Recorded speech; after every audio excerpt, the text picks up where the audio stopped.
কথা তো আরেকটা মনে পড়ছে, দাউদকান্দি মাহফিল গেছিলাম, আমি গিয়া কইছি অনেক বেরিয়েছে খুব খারাপ, অনেক খারাপ মহিলা।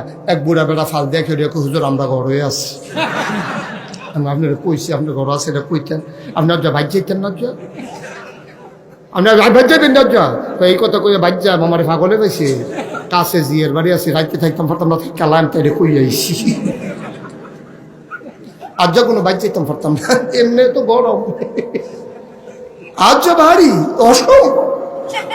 তা আমি কই আপনি এখন কইতে নাইছেন ঘুরতে, এবারে আমি বাঁচলাম কয় বছর, বুড়ো হয়ে গেছি গা, চামড়া ফটা হয়ে গেছে গা, দাঁত ফুলে গেছে গা, বয়স হয়েছে, সুজা বেড়া ঘুষ হয়েছি, সাদা কালা চুল সাদা হয়েছে, আর বাঁচলাম কয় বছর। সকালবেলা ভিতরের কথা ফোকাস করে দেওয়া যায়, জ্ঞান আল্লাহ যা করে।